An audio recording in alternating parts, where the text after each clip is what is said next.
On the 131st episode of the HatTrick Sports Podcast, we're going to be talking about the last week of the NFL season. We're going to be talking about the college football playoff semifinals and predictions. We have a new announcement to make. We have some MLB offseason signings we have to talk about, ranking the top 5 most field goals made in the season. And make sure you just go to HatTrick Sports when checking out at w.gg for 10% off your order. Roll it!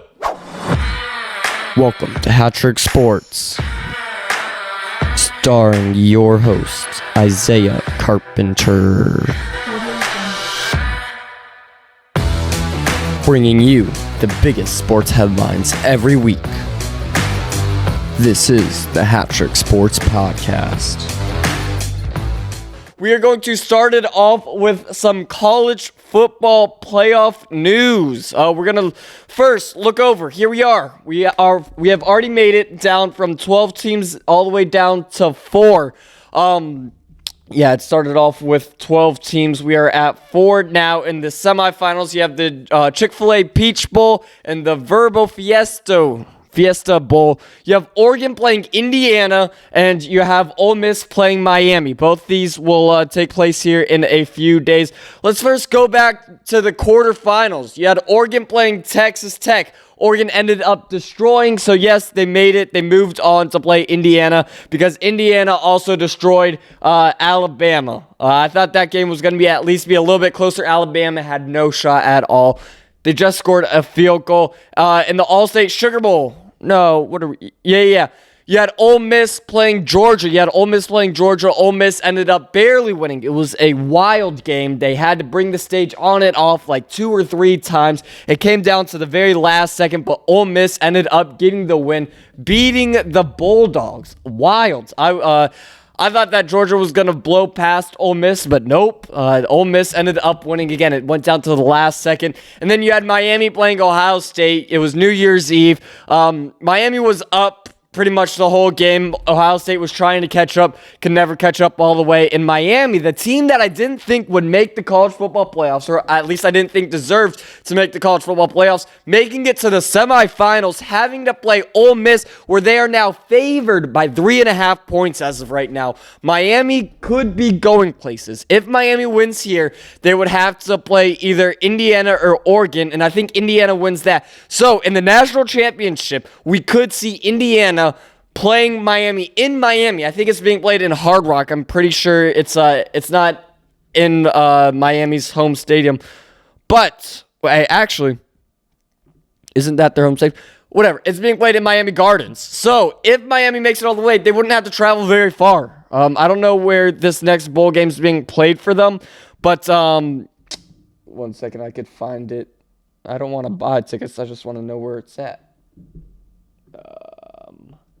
It's in Arizona. So this quarterfinal game for Ole Miss Miami is in Arizona, but then the game after that's in Miami. So if Miami can get this win, they have a little bit of home field advantage going into the national championship. But I think this Oregon-Indiana game, I think that Indiana blows through Oregon. I know Indiana in the past years hasn't been so hot. This year, they are unbelievable. They don't have somebody like Ohio State trying to stop them. They have Oregon, who's the 5 seed. They have Ole Miss, if Ole Miss can beat Miami, and then Miami, who's the 10 seed, who, again, I didn't think would even make the college football playoffs. It's just crazy. This whole college football thing is crazy. But I think that Indiana ultimately takes it all the way home. I think it'll be Indiana, Miami, and I think that Indiana will end up winning the national championship as they should. I mean, the last few months for Indiana has been unreal. Just a complete turnaround of a franchise for Indiana. But yeah, that is college football playoffs. Let's move on to a new announcement, a new form to consume our content.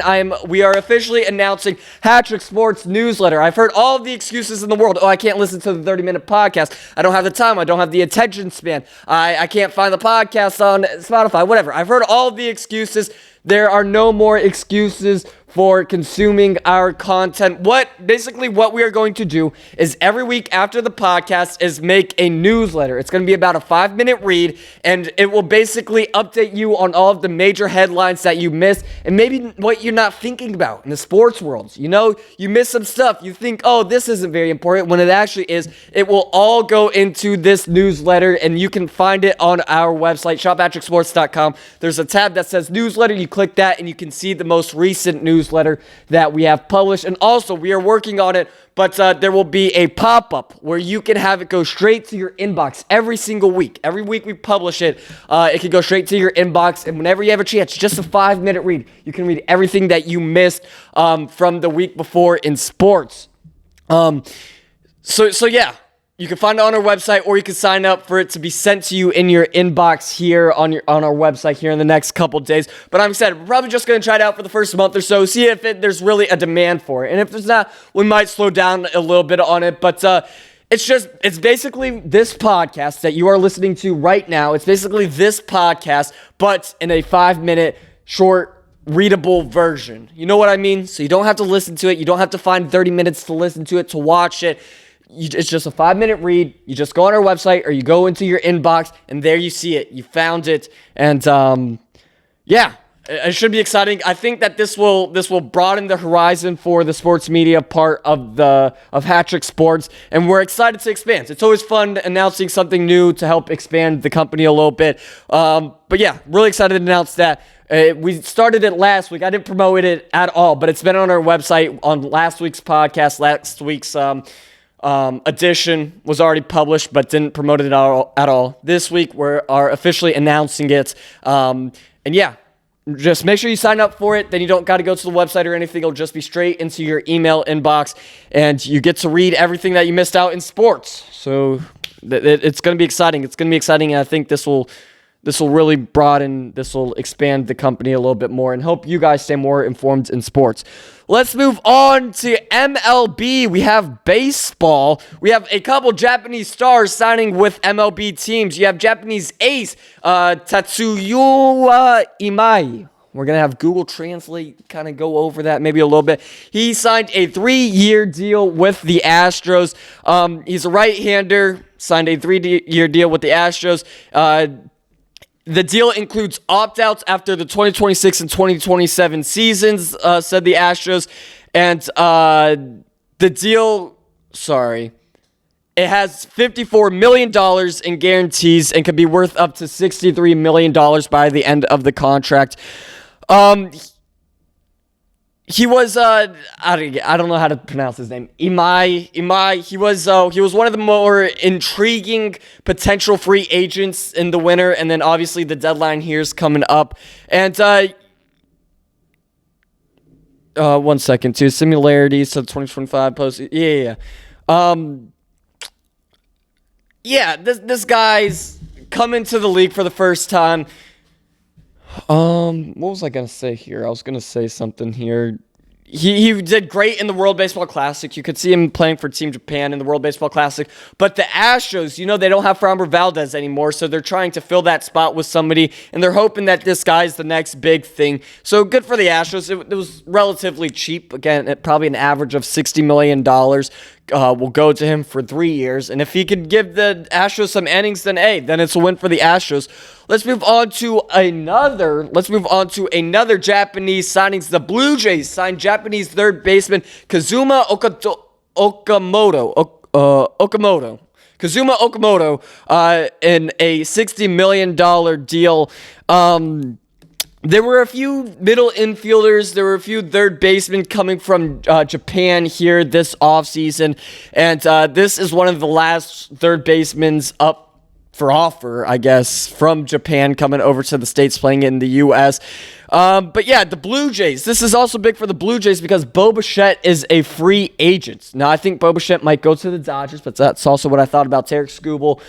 Both have still yet to sign, or I guess Skubal would be a trade. But this means that Bichette will definitely not be going back to the Blue Jays. The deal is worth $60 million over 4 years with a $5 million signing bonus. He will have a $7 million salary this year and $16 million in each of the following 3 seasons. The Associated Press announced he is 29. He hit a league best of 248 home runs, one more than Murakami, who just signed with the White Sox in December. And he's been playing in Japan's JPNB, I think is what the league's called. Japan's baseball league since 2015, and again, he holds the most home runs hit in the entire league. He entering 2025, Okamoto had hit 27 or more home runs every season since 2018, but he tallied only 15 last season after missing roughly half of the season with an elbow injury from a collision at first base. So he was out for about half the season. He ran into a guy at first, messed up his elbow, and he was out. Okamoto is over 3 years older than Murakami and doesn't have the peaks in homer total high. I'm just kind of reading this here. Yeah, he has limited long-term defensive value and is seen as an eventual primary first baseman. But you think about that, but then you think that the Blue Jays have Vladdy. So I don't see him playing first base a lot unless they're trying to give Vladdy a day off here and there, something like that. But I thought that was something to note, like they're wanting to move him to first base because he has limited defensive abilities. Just a little weird to me. The Blue Jays will owe the Giants a posting fee of over $10 million for Okamoto, according to the Associated Press. MLB teams that sign players through posting must pay a fee to the Asian team from which the player transfers. So not the San Francisco Giants. There's a Giants team in Japan that the Blue Jays have to pay $10 million to, which, again, relatively speaking, isn't that much. It's just basically being taken out of his contract going to Japan. Not directly out of his contract, but they could have offered him $10 million more, and all that would have been set. So, yeah, those are just a couple Japanese signings here in the MLB. The MLB, it's like MLB free agency is very weird because in the NFL, it's like, hey, they all sign like that day. Like as soon as they're able to, they sign. And it's like that in every league. But in the MLB, we have 4 months of just straggling signings, free agents, trades. They just kind of straggle. And it's not all just in a set week like in other leagues, which is a little frustrating. But at the same time, there would be literally 0 MLB headlines to cover this week if it wasn't like that. And that's what it is for the NFL. Like, I will go 3 weeks without talking anything about NFL in the offseason just because nothing happens. Which here in the MLB, you'll get these straggling signings and trades every week. You'll get 1 or 2 every week. What else we got? This is going to be a quick podcast. Moving on. We are moving on to the top 5 players who have made the most field goals in a single NFL season. We are going to start it off with 40, making 40 field goals in a single season. You have Brandon Aubrey. This was just last season in 2024 for the Dallas Cowboys. Brandon Aubrey tied with Daniel Carlson for the Raiders in 2021. Sorry, no. He's number 5. At tied 5, at number 4, you have Brandon. Hold up. I did that completely wrong. All right, this is not a good podcast. Cannot spit these words out. All right, here are the top 5 most field goals made in a single season. At number 5, you have Daniel Carlson for the Las Vegas Raiders. This was in 2021. He made 40 field goals in 2021, and this is the same as 4th place, which is tied 5th place. You have Brandon Aubrey just last year for the Dallas Cowboys, made 40 field goals in 2024. At number 3, making podium, you have Chris Boswell for the Steelers. He made 41 field goals in 2024 for the Steelers. Think about that. There are 17 games in a season. 41 field goals made. What's 41 divided by 17? He is averaging 2.4 field goals made a game for an entire season. Same thing with tied third place. You have Jason Myers for the Seattle Seahawks this year, 2025. Jason Myers is the reason why we didn't get a loss a few weeks ago. We only scored field goals a few weeks ago, and that is because of Jason Myers.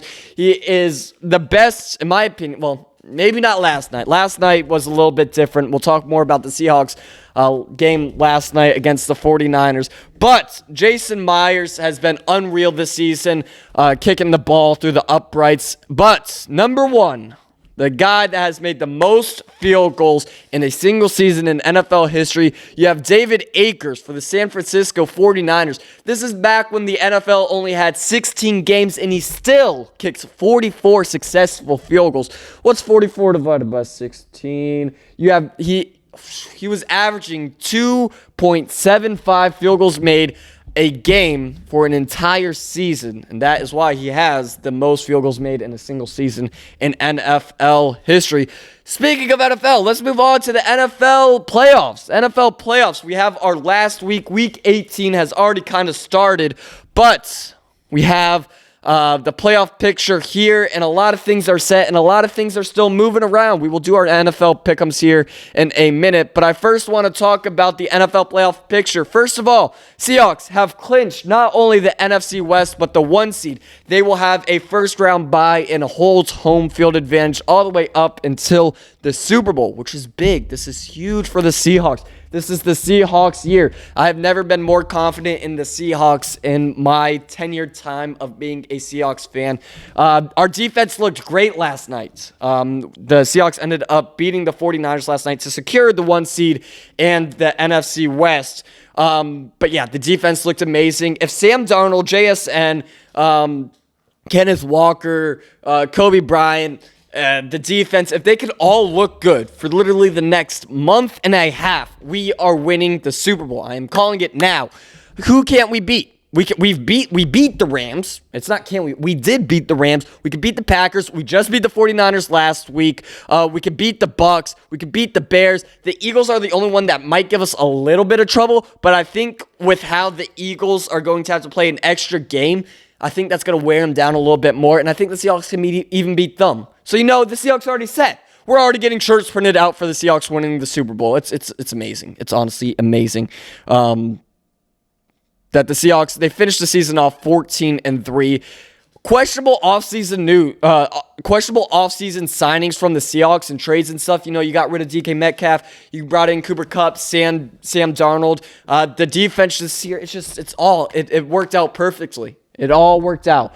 And then in the AFC, you have the Broncos, Patriots, Jags, Texans, Chargers, Bills. Steelers still haven't made it. This Steelers-Ravens game is going to determine a lot here in Week 18. But let's just do our NFL Pickems. This is our Week 18 NFL Pickems. Let's start it off with the afternoon games on Sunday. You have the Saints playing the Falcons. I think that the Falcons will get this win. Bucs fans want the Saints. I never thought they would say that, but the Bucs fans want the Saints or a tie so they can get in. You have the Browns playing the Bengals. Neither of them are going anywhere. Give me the Bengals. You have the Colts playing the Texans. The Colts eliminated from the playoffs. The Texans need to start winning. Need to start getting in the playoff mindset. So give me the Texans. You have the Titans playing the Jags. The Jags coming out 14 and coming out 12-4 so far this season. Right now they have the 3 seed in the AFC. So give me the Jags. You have the Packers playing the Vikings. Give me the Vikings. Cowboys playing the Giants. Neither of them are doing anything. Neither of them are doing anything this postseason. It's just going to be a toss-up game, but I think that the Cowboys will end up getting the win. You have the Jets and Bills. The Jets defense has not caught an interception all season. They had one of the best cornerbacks for a good chunk of the season, and they have still yet to get an interception this season. It has never happened before in the history of the NFL, and if they don't get an interception against the Bills, they will be the first team to ever do it. So I will go with the Bills. You have the Lions playing the Bears. Give me the Lions, Chargers, and Broncos. I will take the Broncos. They're trying to get the 1 seed in the AFC. Chiefs playing the Raiders. Both teams not doing anything. The Chiefs 6-10. I never thought I would see those numbers aligned like that next to the Chiefs. Next to the Chiefs logo this deep into the season. 6 wins? Are we serious, Chiefs? The Cardinals are playing the Rams. The Rams are trying to get this win. The 49ers actually want the Cardinals to get the win because if the Rams end up getting the win, the 49ers would have to face the Eagles, and if not, I think they face the Bucs. But the Rams are the better team, and the Rams are fighting for something, so give me the Rams. You have the Dolphins playing the Patriots. Dolphins are out of here. Give me the Patriots. You have the Commanders playing the Eagles. The Eagles, this is a pretty big game for the Eagles. I think they can move up seedings here. Again, they kind of want to play the 49ers, I think. I think it's either 49ers or Rams, and I think they would rather play the 49ers, so they're going to get the win. So give me the Eagles. You have the Ravens playing the Steelers. Ravens playing the Steelers for a little Sunday night football matchup. Whoever wins this makes the playoffs, and whoever loses it doesn't. So this is pretty big. The Ravens are technically favored. The Steelers already have their obligatory, I don't know how to say that word. They already have their 9 wins and they're satisfied with that. So I think that the Ravens get the win. So that will do it. That is it for the entire NFL season. We have made all of our picks. Hopefully our record for the season doesn't look too bad. We'll talk about it more next week. What else we got? Oh, Mike Evans. Here we go. Yeah, Mike Evans failed to have over 1,000 receiving yards for the first time in 10 years. Maybe it's 11 years. 1 second. Yeah, for the first time in his career, Mike Evans has failed to record 1,000 receiving yards. He missed 9 games this season.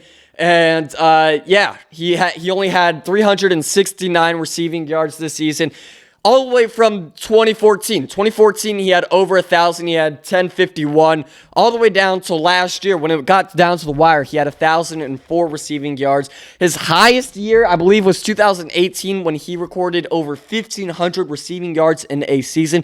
He's been unreal. He had an unreal career. He still has a career. I don't know why I'm acting like his career's done. But, he just missed 9 games this season and only got 368 receiving yards, which sucks. Bucs fans care more about it than I do, but it's something to note. All right, that is going to wrap it up for the 131st episode of the HatTrick Sports Podcast. Thank you guys for listening. You can listen wherever you listen to podcasts, Apple Podcasts, Google Podcasts, Spotify.